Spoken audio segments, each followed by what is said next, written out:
அன்னை பராசக்தியுடைய போர்ப்படை தளபதியாகவும் சப்த கன்னியர்களில் 5வது தேவியாகவும் இருக்கக்கூடியவங்க வராகி அம்மன் ஆவாங்க.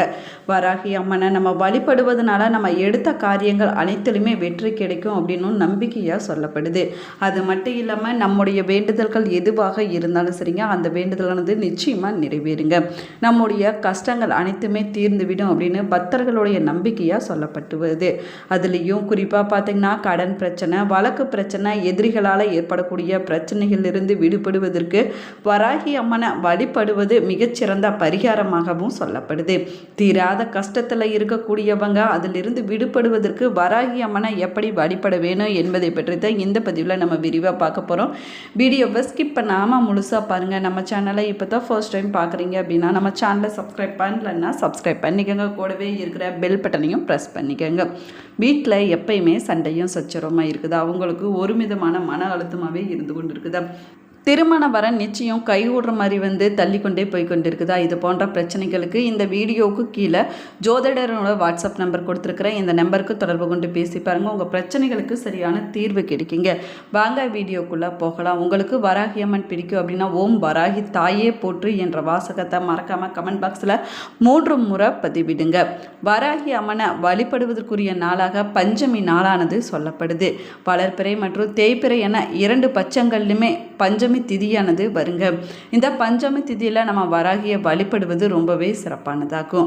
பஞ்சமி திதியில் நம்ம விரதம் இருந்து தீபம் ஏற்றி வராகி அம்மனை நம்ம வழிபட்டோம்னா நம்முடைய காரிய தடைகள் அனைத்துமே விலகிவிடும் அப்படின்னு சொல்லப்படுது. அது மட்டும் இல்லாமல் எதிரிகளால் ஏற்படக்கூடிய பிரச்சனைகளிலிருந்து நம்ம விடுபட முடியுங்க. எதிரிகளை வெற்றி பெறக்கூடிய ஆற்றலானது நமக்கு கிடைக்கும் அப்படின்னும் சொல்லப்படுது. அது மட்டும் இல்லாமல் சகல வளங்களும் நம்முடைய வாழ்க்கையில் கிடைக்குங்க.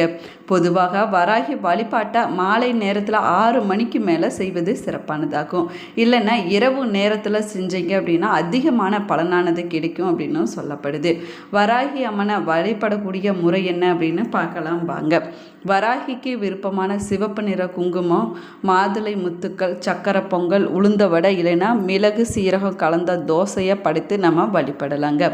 பஞ்சமி நாளில் அதிகாலையில் எந்திரிச்சு குளித்து விட்டு உணவு எதுவும் சாப்பிடாமல் நம்முடைய விரதத்தை நம்ம தொடங்க வேணும். அதே போல் மாலை நேரத்தில் பூஜை செய்த பின்னாடி தான் நம்முடைய விரதத்தை நம்ம நிறைவு செய்து கொள்ள வேணும். பஞ்சமி திதி வரக்கூடிய நாளில் நம்ம சொல்ல வேண்டிய மந்திரம் பார்த்திங்கன்னா ஓம் வம் வராகியே நமக, ஓம் ஸ்ரீ வராகி தேவியே போற்றி போன்ற மூல மந்திரத்தை 108 முறை நம்மளால் முடிஞ்சிச்சுன்னா சொல்லலாங்க. நம்மளால் முடிஞ்சிச்சுன்னா 1008 முறை கூட சொல்லி வராகி தாயை நம்ம வழிபடுவது ரொம்பவே சிறப்பானதாகுங்க. வராகி தாயை யாரெல்லாம் வழிபடலாம் அப்படின்னு கேட்டிங்கன்னா கடன் பிரச்சனையில் இருக்கக்கூடியவங்க, எதிரிகளால் தொல்லை வந்து கொண்டே இருக்குது அப்படின்னு சொல்லக்கூடியவங்க, தீராத வழக்கு பிரச்சனையில் சிக்கி தவிக்கக்கூடியவங்க, வறுமையில் சிக்கி இருக்கக்கூடியவங்க, அதிலிருந்து நான் மீண்டு வர வேணும், நான் நினைத்த காரியம் வெற்றி அடைய வேணும் அப்படின்னு சொல்லக்கூடியவங்க வராகி அம்மனை வழிபடலாங்க. அதே போல் வீட்டில் செல்வம் பெருக வேணும், யோகம் உண்டாக வேணுங்கிறவங்க வராகி அம்மனை பஞ்சம நாளில் விரதம் இருந்து வழிபடுவது சிறப்பானதாகும். ஆனால் நிறைய நாட்களாக எத்தனையோ பரிகாரங்கள் வழிபாடுகள் செஞ்சும் அதற்கு பலனானது கிடைக்கல அப்படின்னு சொல்லக்கூடியவங்க, அந்த பிரச்சனையிலிருந்து எங்களால் விடுபட முடியல அப்படின்னு சொல்லக்கூடியவங்க, தீராத கஷ்டங்களை இன்றளவுமே நாங்கள் அனுபவிச்சுட்டு தான் வரோம் அப்படின்னு சொல்லக்கூடியவங்க வராகி அம்மனை ஒரு குறிப்பிட்ட நாள் கணக்கில் வழிபடலாங்க. இல்லைன்னா கஷ்டங்கள் தீரும் வரைக்குமே தினமும் வராகி அம்மனுக்குரிய எளிமையான வழிபாட்டை செஞ்சு வராகி அம்மனை வழிபடலாம். நம்முடைய வாழ்க்கையில் இருக்கக்கூடிய கஷ்டங்கள் தீர்வதற்கு வராகி அம்மனை எப்படி வழிபட வேணும் அப்படின்னு பார்க்கலாமாங்க. தினமும் மாலை 6 மணிக்கு மேலே சிவப்பு நிற திரி போட்டு வராகி அம்மனுக்கு முன்னாடி நெய் தீபம் ஏற்றி வைத்து வழிபட வேணும். அதே போல் சிவப்பு நிற பூக்களால் அன்னைக்கு அர்ச்சனை செய்ய வேணுங்க. வராகி அம்மனுக்குரிய 108 போற்றி மந்திரங்களை சொல்லி அர்ச்சனை செய்வது ரொம்பவே சிறப்பானதாகும். இந்த வழிபாட்டை நீங்கள் தொடர்ந்து நம்பிக்கையோடு செஞ்சுட்டு வந்தீங்கன்னா உங்கள் வாழ்க்கையில் இருக்கக்கூடிய பிரச்சனைகள் அனைத்துமே படிப்படியாக குறைய தொடங்கும் அப்படின்னு சொல்லப்படுது. நம்பிக்கையோடு தொடர்ந்து வராகி அம்மன் வழிபாட்டை செஞ்சுட்டு வந்தீங்கன்னா நிச்சயமாக அம்மனுடைய அருளால் உங்களுடைய வாழ்க்கையில் நல்ல முன்னேற்றமானது கிடைக்குங்க. வராகி அம்மனுக்குரிய திசையாக வடக்கு திசையானது சொல்லப்படுது. இந்த திசையில் நீங்கள் உட்கார்ந்து அம்மனை வழிபடுவது ரொம்பவே நல்லதுங்க. வீட்டில் வராகி அம்மனுடைய படம் இல்லைன்னா சிலையை வைத்து வராகி அம்மனுக்கு விருப்பமான நீலம், சிவப்பு, மஞ்சள் நிற ஆடைகளை அணிந்து கொண்டு நீங்கள் வழிபடலாம். வீட்டில் செல்வ வளம் பெருக வேணும் அப்படின்னு நினைக்கக்கூடியவங்க நீங்கள் உட்கார்ந்து இருக்கக்கூடிய நிலையில் இருக்கக்கூடிய வராகி அம்மனுடைய படத்தை வைத்து சுக்கிர பகவானுக்குரிய வெள்ளிக்கிழமை நாளில் நீங்கள் வழிபாடு செஞ்சுட்டு வருவது ரொம்பவே நல்லதாகுங்க. முதல்ல வராகி அம்மனை வழிபட தொடங்கியவர்களும் வெள்ளிக்கிழமை நாளில் தொடங்குவது சிறப்பான பலனை பெற்றுக் கொடுக்கும் அப்படின்னு சொல்லப்படுது. தொடர்ந்து 5 பஞ்சமிகள் வராகி அம்மனுக்கு விரதம் இருந்து வழிபட்டிங்கன்னா தீராத துன்பங்கள் அனைத்துமே தீர்ந்துவிடும் அப்படின்னு சொல்லப்படுது. அது மட்டும் இல்லாமல் நம்முடைய வாழ்க்கையில் பலவிதமான நன்மைகளானது நடக்க தொடங்குங்க. நம்முடைய வாழ்க்கையில் நல்ல முன்னேற்றமானது ஏற்படும் அப்படின்னு சொல்லப்படுதுங்க. பல காலமாக வராகி அம்மன் வழிபாடானது வழக்கத்தில் இருந்துட்டு தாங்க இருக்குது. நல்லெண்ணெய் தீபமேற்றி பஞ்சமி திதி அன்னைக்கு பிரம்மமுகூர்த்த நேரத்தில் வராகி அம்மனை வழிபடுவது ரொம்பவே சிறப்பானதாகும். அதே போல் வராகி அம்மனை முதல்ல வழிபடக்கூடியவங்க செவ்வாய்க்கிழமை நாள் வெள்ளிக்கிழமை நாளில் வழிபடலாங்க. பஞ்சமி திதி நாளில் வராகி அம்மனை வழிபட்டோம்னா நம்முடைய வாழ்க்கையில் தீராத பிரச்சனைகள் அனைத்துமே தீர்ந்துவிடும் அப்படின்னு பக்தர்களுடைய நம்பிக்கையாக சொல்லப்பட்டு வருது. மேலுமே சப்த கன்னியர்களில் ஒருவராக அழைக்கக்கூடியவங்க வராகி தாய் ஆவாங்க. தெய்வீக குணமும் விலங்கினுடைய ஆற்றலும் கொண்டவங்களாக வராகி அம்மன் விளங்குறாங்க. தாயே போன்ற இரக்க குணமும் தயாள குணமும் உடையவளாக இருக்கக்கூடிய வராகி மூர்க்க குணம் உடையவளாக இருப்பதனால இவளை உக்கிர தெய்வமாகவே வழிபட்டுட்டு வராங்க. வராகி அம்மனை வராக அவதாரம் எடுத்த மகாவிஷ்ணுவனுடைய பெண் அவதாரம் என்றும் சொல்லப்படுது. சப்த கன்னிமார்களான பிரம்மி, மகேஸ்வரி, வைஷ்ணவி, கௌமாரி, வராகி, இந்திராணி, சாமுண்டி போன்றோர் பன்றியின் முகமும் பெண்ணினுடைய உடலும் கொண்டவளாக வராகி அம்மன் இருக்கிறாங்க. எதிரிகள் மற்றும் தீய சக்திகள், கடன் தொல்லைகள், துயரங்கள், பிரச்சனைகளிலிருந்து விடுபடுவதற்கு வராகி அம்மனை வழிபடுவது சிறப்பானதாகும். வராகி வழிபட்ட நிறையா பேர் பார்த்திங்கன்னா கடைப்பிடிச்சிட்டு வந்தாலும் கூட இந்தியாவில் காசி மற்றும் தஞ்சாவூர் பெரிய கோவிலில் மட்டுமே வராகி அம்மனுக்கென்று தனி சன்னதியானது அமைஞ்சிருக்குது.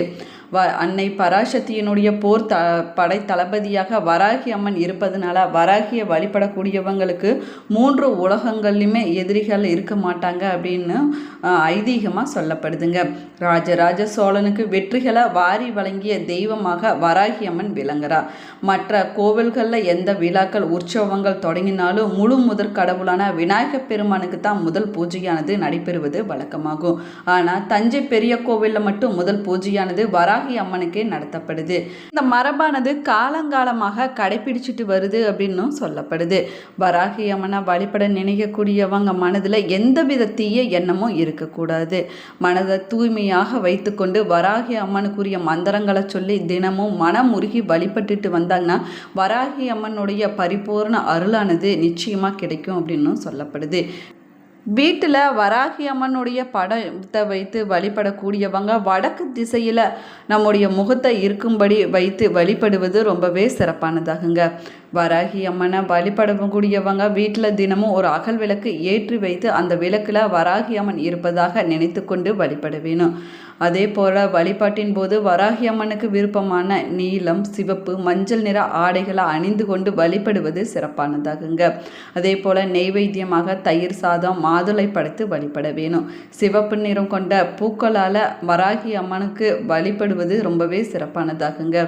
27 நட்சத்திரங்களில் கிருத்திகை, பூரம், மூலம், ரேவதி நட்சத்திரத்தில் பிறந்தவங்க வராகி அம்மனை நிச்சயமாக வழிபட வேணும் அப்படின்னு சொல்லப்படுது.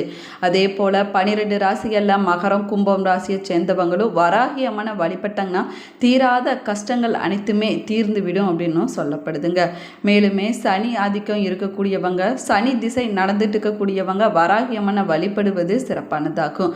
7 சனி, கண்டகச்சனி என சனியினுடைய எந்த திசையால் தொல்லை அனுபவிச்சுட்டு வந்தாலும் சரிங்க, செவ்வாய்க்கிழமை நாள் மற்றும் வெள்ளிக்கிழமை நாள், சனிக்கிழமை நாளில் வராகி அம்மனை வழிபடுவது ரொம்பவே நல்லதுங்க. இந்த நாட்களில் வராகி அம்மனுக்கு தீபமேற்றி வழிபட்டிங்கன்னா சனியால் ஏற்படக்கூடிய துன்பங்களிலிருந்து வெளிவர முடியும் அப்படின்னு சொல்லப்படுது. இதை தவிர வராகி அம்மனை வழிபட ஏற்ற நாளாக பஞ்சமி, பௌர்ணமி, அமாவாசை திதிகளானது சொல்லப்படுது. இந்த திதிகளில் வராகி அம்மனை வழிபட்டோம்னா சிறப்பான பலனானது நம்முடைய வாழ்க்கையில் கிடைக்கும் அப்படின்னு சொல்லப்படுதுங்க.